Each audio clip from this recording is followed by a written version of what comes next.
Jangan heran kalau makar Dajjal, fitnah Dajjal pada hari ini benar-benar sedang menggurita dan membungkus bumi kita. Hampir-hampir tidak ada satupun ruangan dari kehidupan kita melainkan diisi oleh fitnah Masih Dajjal.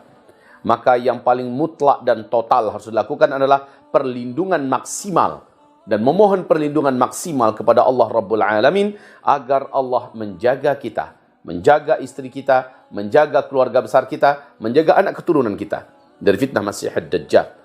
Rasulullah SAW memberikan gambaran bagaimana perlunya kita membaca surah Al-Kahfi di setiap Kamis malam Jumat. Ini malam contohnya. Ini hari Kamis, nanti malam Jumat. Mulai dari maghrib sudah diperintahkan kita untuk mengajak seluruh keluarga kita membaca surah Al-Kahfi. Dari ayat 1 sampai 110.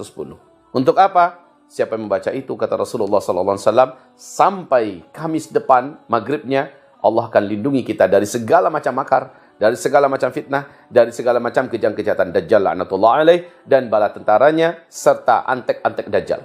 Apapun bentuk kejahatan yang mereka ciptakan. Apakah berupa konspirasi, apakah berupa penyakit, apakah berupa penyebaran kekuatan gaib, dan sebagainya. Hamba-hamba Allah, saudaraku yang kami cintai. Saya memiliki keberanian mengatakan semua yang sedang terjadi di mana jumlah kejahatannya semakin padat, semakin masif dan ada di seluruh negeri, ada di seluruh negara, hampir di setiap daratan muka bumi ini, di setiap lembahnya, di setiap gunungnya, perbukitannya, seluruh kejahatan yang terjadi tidak lepas daripada kerja keras daripada tangan-tangan Dajjal la'natullah alaih. Maka, apa yang harus kita lakukan? Kita harus memiliki ilmu yang cukup tentang Dajjal dan bala tentaranya.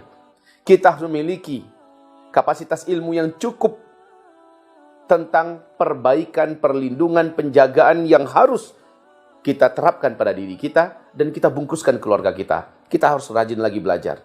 Bacalah dan baca, bertanyalah dan bertanya, dengarkanlah dan dengar ulama-ulama kita memberikan penjelasan dan uraian.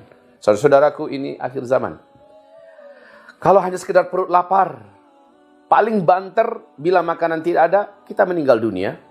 Dan itu tidak membahayakan akhirat. Babak di mana umat Islam mengalami fitnah-fitnah, ujian-ujian yang kian hari kian memuncak sampai keluarnya puncak fitnah alias fitnah paling dahsyat, yaitu fitnah Dajjal. Nabi bersabda, sungguh semenjak Allah menciptakan anak cucu Adam, tidak ada fitnah yang lebih dahsyat dari fitnah Ad-Dajjal. Dalam hadis yang lain lagi Nabi bersabda, sungguh fitnah sebagian kalian lebih kutakuti dari fitnahnya Dajjal, dan tidaklah seseorang yang selamat dari rangkaian fitnah tersebut melainkan dia pasti selamat menghadapi fitnah selanjutnya atau berikutnya. Dan tidak ada fitnah yang dibuat sejak dunia ini ada, baik kecil maupun besar, kecuali untuk menjemput kedatangan fitnah Dajjal. Apa maksud hadis ini?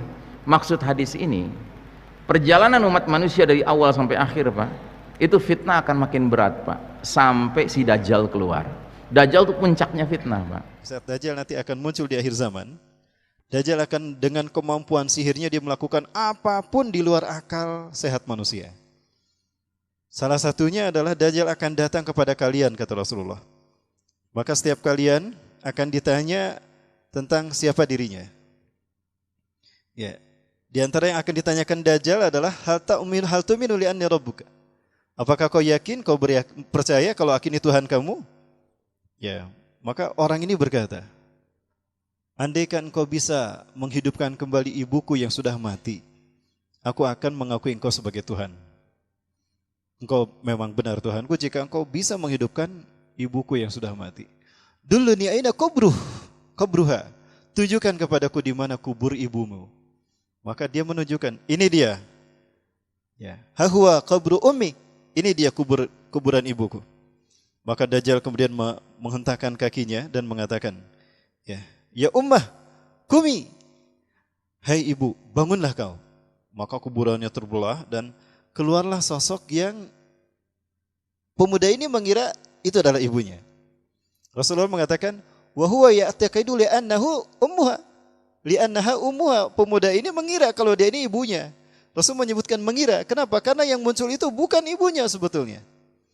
Tapi itu adalah jin yang menjadi hambanya Dajjal, yang berwujud menjadi ibunya. Dan sosok ibunya ini berkata, sosok jadian ibunya ini berkata, "Hai anakku, ya, yakinlah akan kata-kataku, aku ibumu dan dia adalah Tuhanmu, berimanlah padanya." Maka sujudlah pemuda itu kepada Dajjal. Dan ini bukan hanya satu kuburan dan bukan hanya satu orang yang menyaksikan ini.